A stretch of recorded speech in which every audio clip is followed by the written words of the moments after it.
Hello and welcome to University Television Presents. My name is Ashley Cox and today I'm here with Boise State University's Associate Vice President for Information Technology and Chief Information Officer Max Davis Johnson. Hi Max, how's it going? It's going good, Ashley. Thanks. Good, thank you so much for being here. How did you first become interested in information technology? It was somewhat reluctant. My first introduction into it, I hated it. It was in college. I'd worked for a while. I was going back to school to be a math teacher and coach. I started taking math and there's some computer science courses and they were interesting. And then I started working a part-time job sorting hydrology data for a large construction company. They needed some help with programming Fortran. I knew a little bit of Fortran, so I volunteered and it just sort of progressed from there. Very nice. What are some of the innovations the IT program is doing around campus here? Well, and actually, I think there's a lot of things that we're doing. We try to focus on certain areas, but from an innovation standpoint, we're trying to do specific things in the classroom. We're trying to make sure that there's a level set of technology. So from a faculty standpoint, they go into a room, it's going to be the same to them. We've added lecture capture, classroom capture capability to about 40 of the classrooms now. So we've added what we call Max Wireless. And we're only going to call it Max Wireless if it works. But in the majority of our general purpose classrooms, we have enough wireless capacity so that if everybody had a device, we'd have enough capacity for everybody to connect. And as we use those devices more and more in the classroom setting, I think that's very important. We're going through a big process now to upgrade our administrative systems, or the student system, which students interact with, but our financial HR. We're expanding the data warehouse, the reporting aspects of what we're doing here on campus. So there's a lot going on the administrative side. We're also doing some pretty interesting things on the research side. Typically, information technology for research effort is usually left up to that department, or the researcher got the grant to provide his own computers.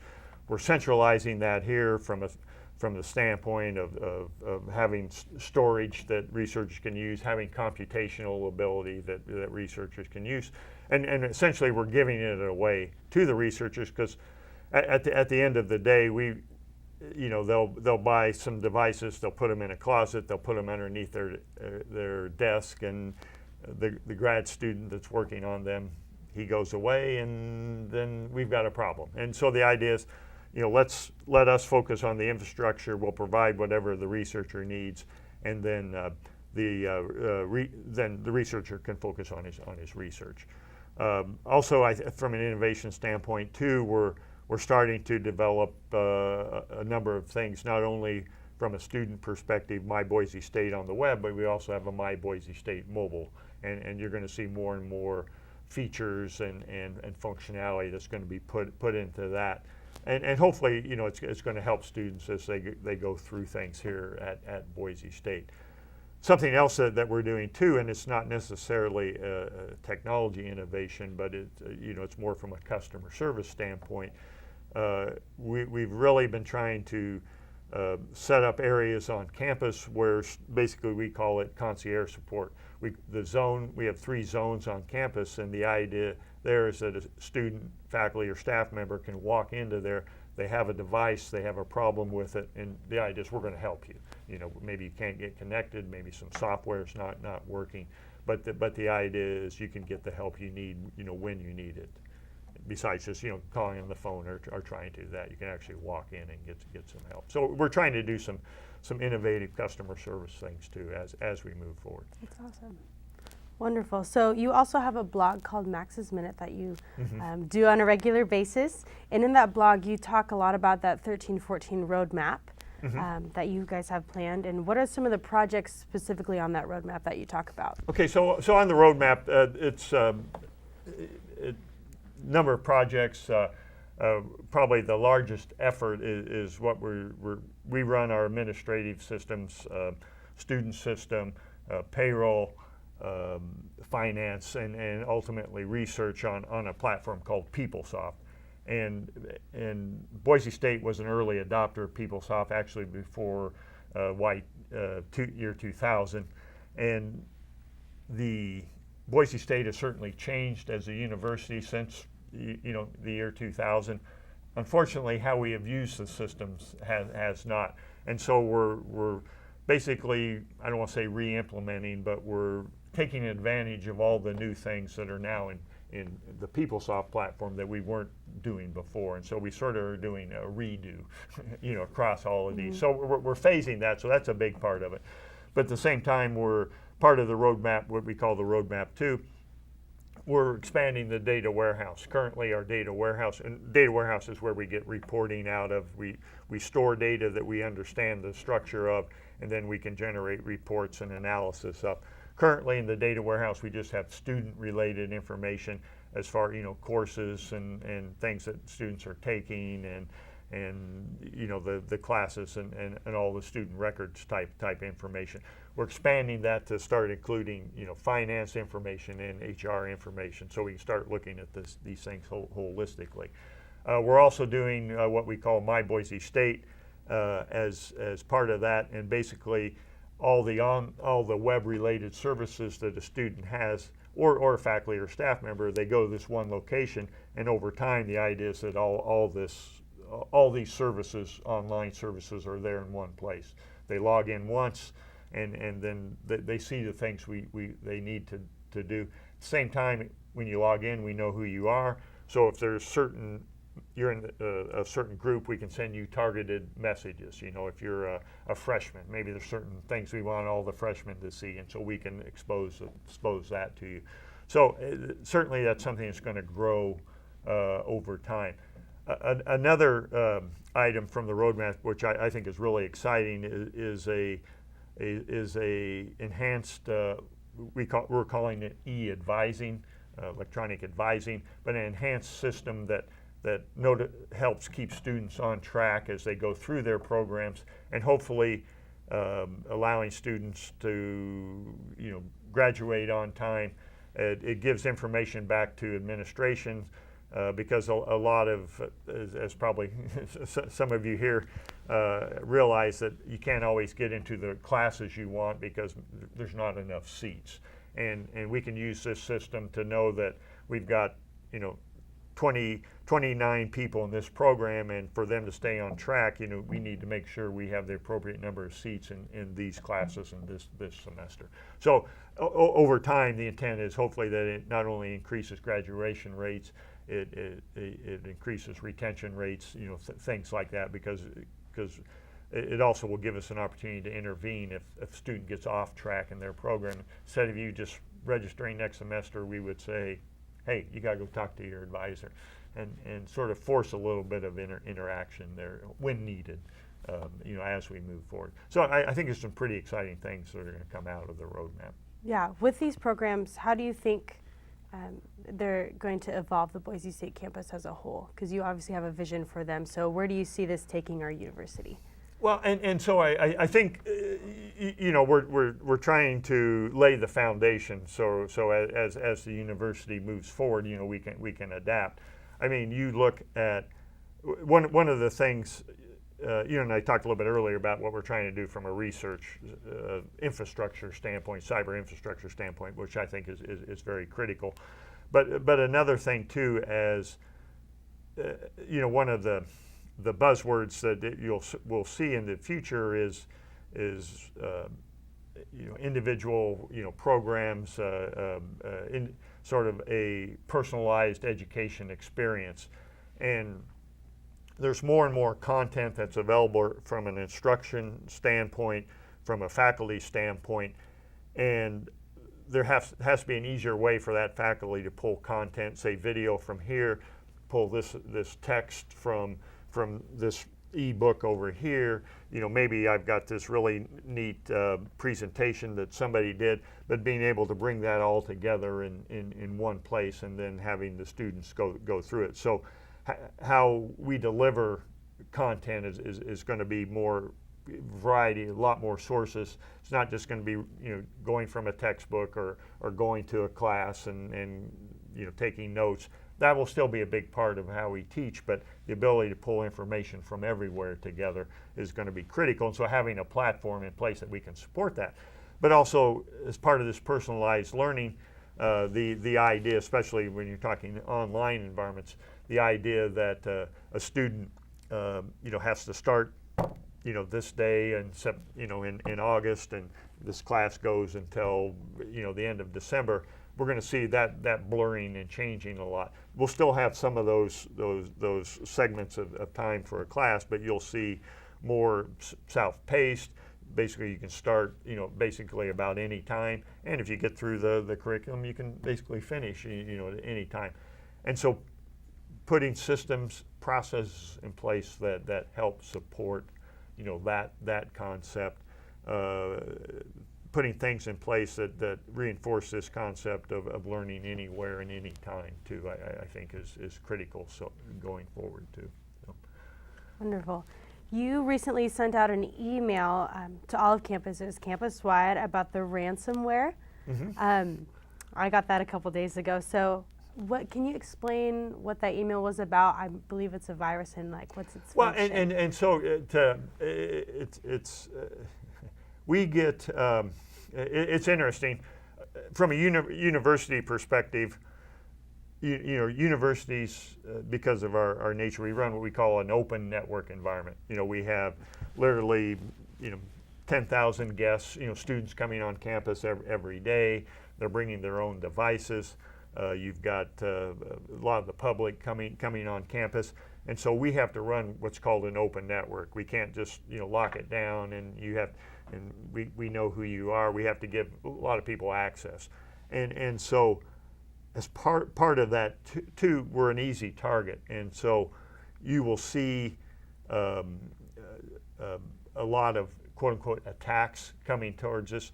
We probably, over the course of a week, we probably have 500,000 attacks that they probe. They're probing. They're trying to find holes in our network or holes in application, holes in our servers, and most of them get blocked. And so what you're seeing in some cases, this case is a very clever email addresses are pretty accessible.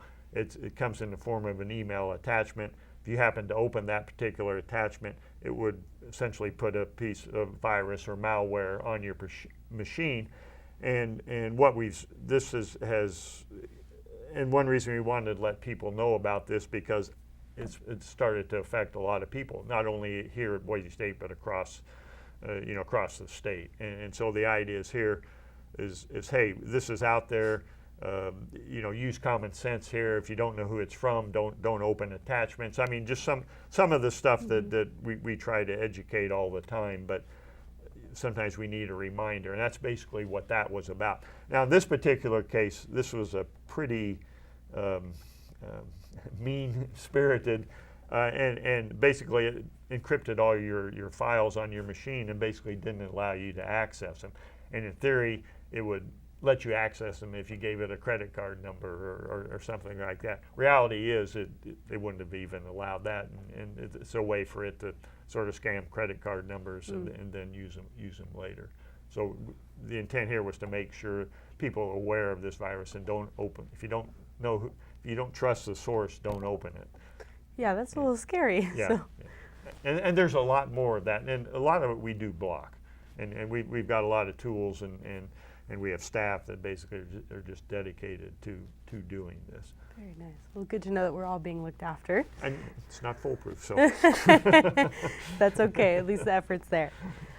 There is a box that I've noticed between the IOC building and the education building, and it's on a lamppost. Mm-hmm. And you said there's about 9 of them on campus. Can you explain what those are and their function? So what those are outdoor wireless antennas. Okay. And I think if you wander around on campus, occasionally if you look up on the ceiling, you'll see this little white square box with a little blue light. I don't know if there's any in here. And basically those are wireless access points. And as a rule, those wireless access points have the capacity to handle about 25 active connections. these wireless, outdoor wireless nodes, which you're talking to, we have 9 of those scattered across campus.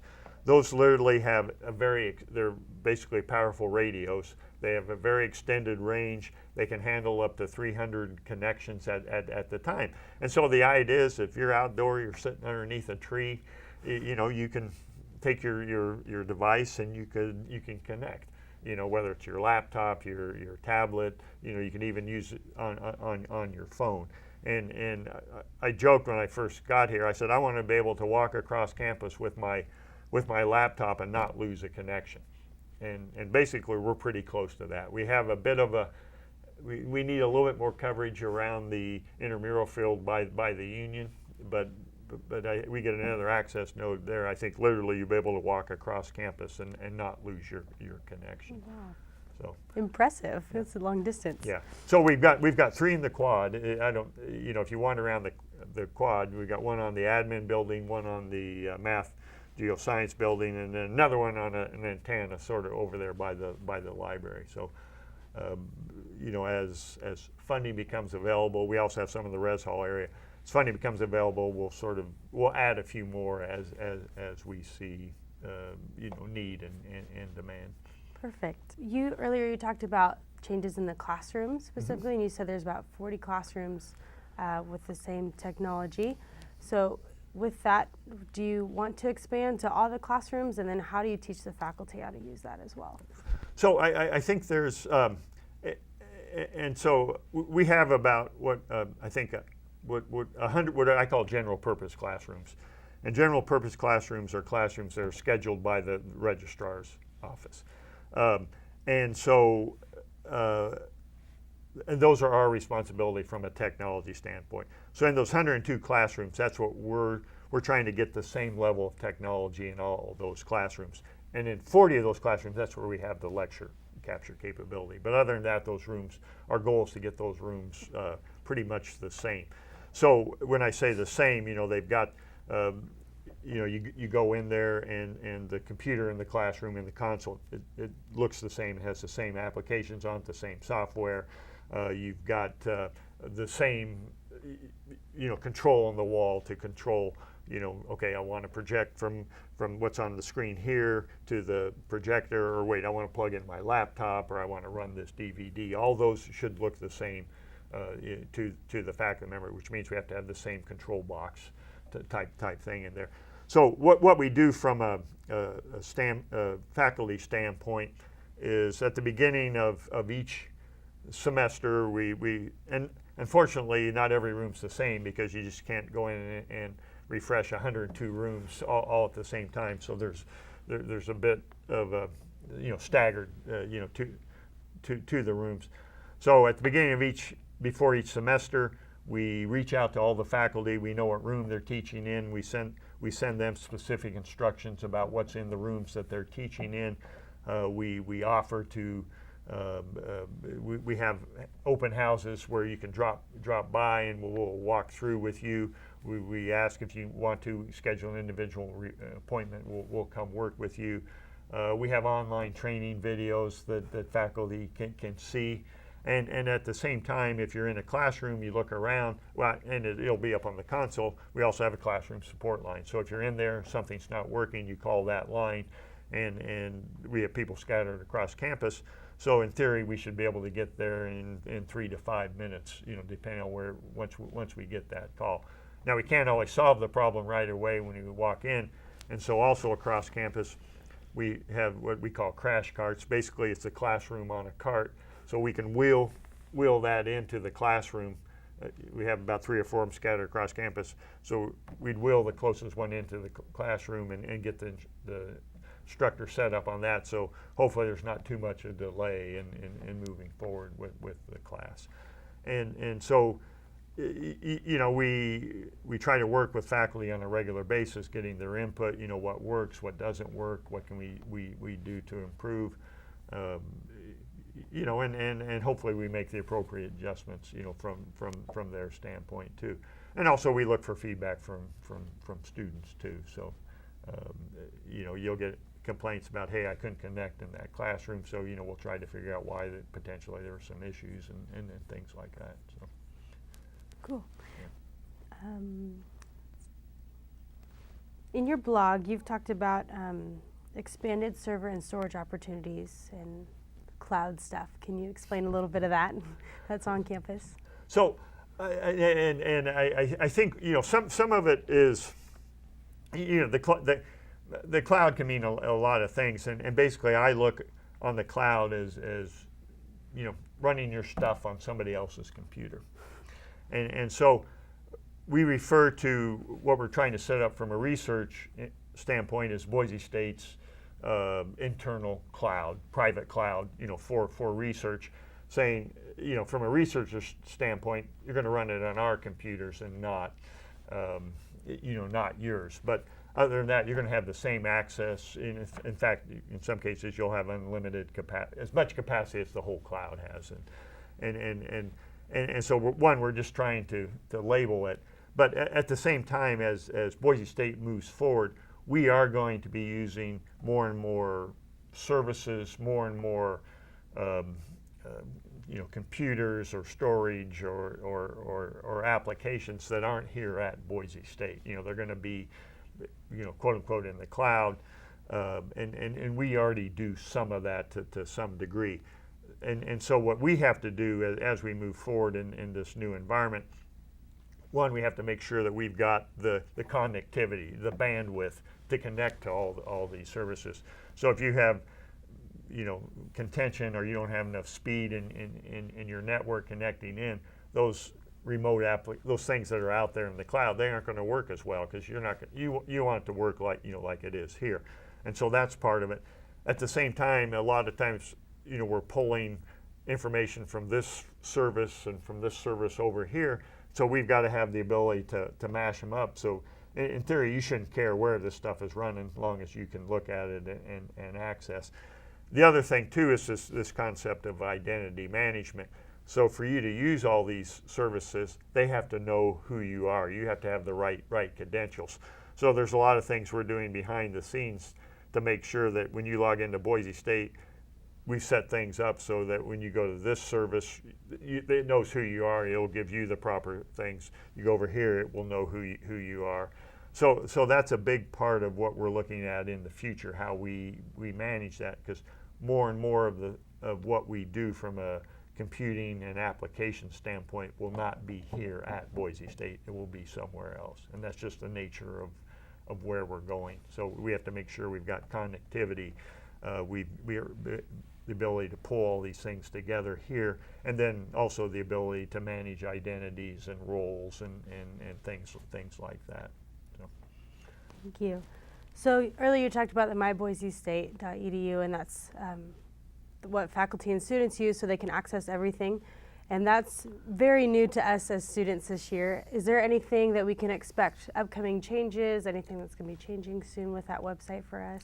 So if, and actually, timing's very good, next week, early November, you'll see you'll see the faculty staff version of My Boise State. Right now there's just a student, but at the same time will see some new enhancements for students that will be coming out. For instance, when you log into My Boise State now, you will actually have a box here in the middle of your screen where basically you'll have your class information, your current enrollments. You'll have the ability to go back and look at other semesters. But hopefully by the middle semester you know what classes you're taking. But if you click on the class, it can take you into that class location in Blackboard, let's say. Eventually, at certain times, if there's alerts or messages associated with that class, there'll be little icons on. You can click on the icon. It'll show you the message for that class. At the end of the semester, when grades are ready, you can click another little button. It can show you your grades. And hopefully, you do it all without going directly into the Peoplesoft student system the way you currently. Awesome. And there'll be new features there over time. Say in March when you do student elections coming up, when student elections are ready to go, there's that 2-day period. You log into My Boise State. There'll be a little box. Click here, and it'll bring up the things that you're voting on. Awesome. You know, so we'll be trying to incorporate things like that. Awesome. As we move forward. Awesome, Max. Well, thank you so much for your time. We so appreciate it. My name is Ashley Cox. Thank you so much for joining us today for University Television Presents. Okay. Thank you. Thank you.